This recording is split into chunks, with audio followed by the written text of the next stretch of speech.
Eurovision 2025, que devient Marie-Myriam, la dernière à avoir gagné pour la France?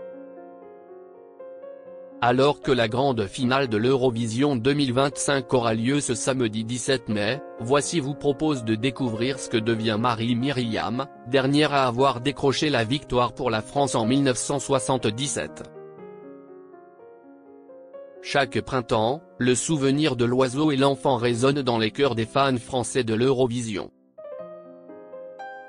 Et pour cause, en 1977, Marie-Myriam offrait à la France sa toute dernière victoire dans la célèbre compétition musicale.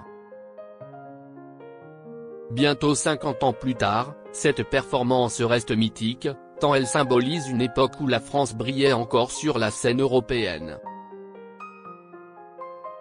En 2025, alors que tous les regards sont tournés vers Louane, qui porte les couleurs tricolores à bal avec sa chanson Maman, Marie-Myriam reste une figure tutélaire du concours.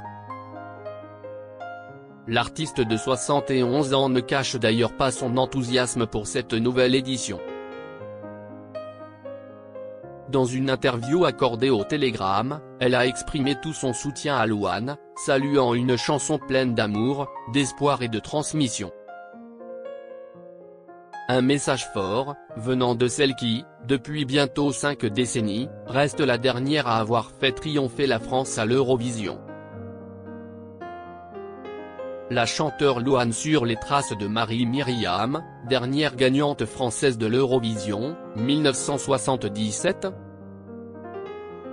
Cette année, c'est Louane qui tente de briser la malédiction. Ce samedi 17 mai, elle interprétera Maman, un titre à la fois intime et puissant, écrit en hommage à sa mère disparue et à sa propre fille, au cœur de la halle Saint-Jacques de Bâle, en Suisse. Dévoilée au public en mars dernier dans une performance époustouflante au Stade de France, où elle apparaissait suspendue à 12 mètres du sol devant 80 000 spectateurs, sa chanson a immédiatement touché les cœurs.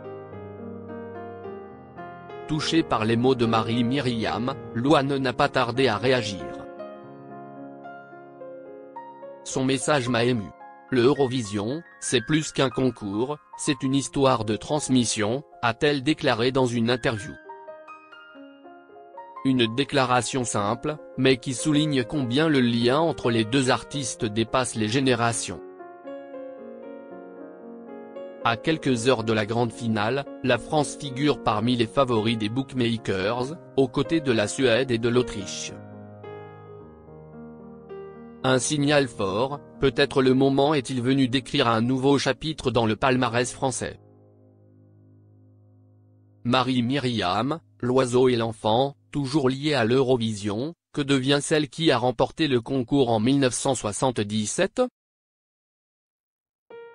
Depuis sa victoire, Marie-Myriam n'a jamais vraiment quitté l'univers du concours. Elle a été membre du jury français à plusieurs reprises, et surtout, elle a représenté la France en tant que porte-parole pour annoncer les votes, entre 1997 et 2005. En parallèle, elle a mené une carrière musicale discrète, mais toujours fidèle à ses racines, un duo remarqué avec Gérard Policino, une tournée avec la troupe d'Âge tendre et Tête de Bois, un album de chants de Noël sorti en 2008, et une double compilation anniversaire en 2017. En 2025, Marie-Myriam continue de suivre l'Eurovision avec ferveur, assumant son rôle d'ambassadrice bienveillante et passionnée. Et si Louane offrait enfin à la France une nouvelle victoire?